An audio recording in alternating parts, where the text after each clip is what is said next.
It was a perfectly clear day in southern Indiana. The sun was shining, and many college kids were headed home for spring break. As I was making the 3-hour drive home, the wind picked up and the clouds began to darken. Another spring storm is what I immediately thought. These were common for southern Indiana, so I didn't think anything of it. Little did I know that in just a few hours, it would turn into the biggest life-changing event for my little small town. With students still in school, including my 4 siblings and my dad, news stations began to tell us to take cover. I still didn't think much of it. We had had plenty of storms like this before. The lights went out, and my mom, my friend, and I hovered in the basement. The school had lost power, so there was no way to keep in contact with my family members there. The school announced that they would hold kids there until the coast was clear. It began hailing, and I knew that things had gotten serious. However, all we could do was sit and wait. According to my survey, 6 out of 10 knew the date of the tornado that hit Pekin, Indiana, March 2nd. This quickly turned into a fundraising strategy titled March to Recovery to help victims and families. It includes volunteer opportunities and other ways to lend a helping hand. 3 out of the 10 surveyors said that the tornado was an F4, which is correct. No one expected it to be this big and have such an effect on a small town. A famous television show held a contest for high school proms around the country. When asked, only 4 of the surveyors knew which show this was.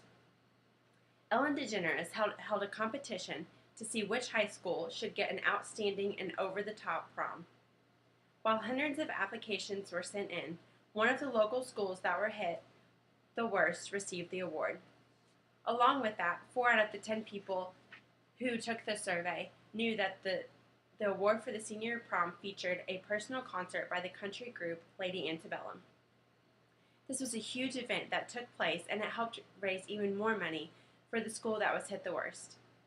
Lady Antebellum got the opportunity to tour the school as it was being remodeled and rebuilt. In addition to that, another question I asked was which high school was hit the worst. 3 people answered correctly with Henryville High School.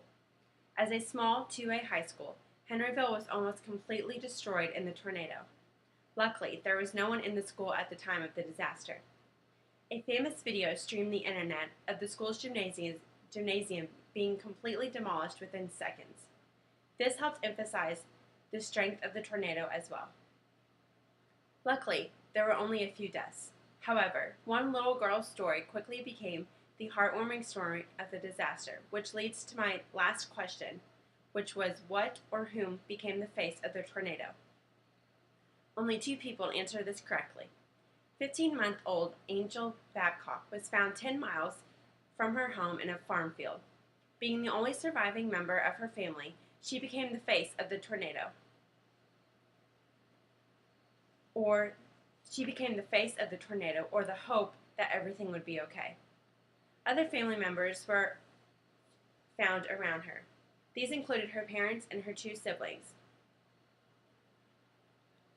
News spread around the country, and famous resources, including Good Morning America and the Huffington Post, told her story. Unfortunately, baby Angel did not make it much farther than a week after the tornado hit, and she died of severe injuries. The town of Pekin and surrounding counties are still collecting money and donations for victims and families of the Pekin and Henryville area. For more information, you can visit marchtorecovery.org.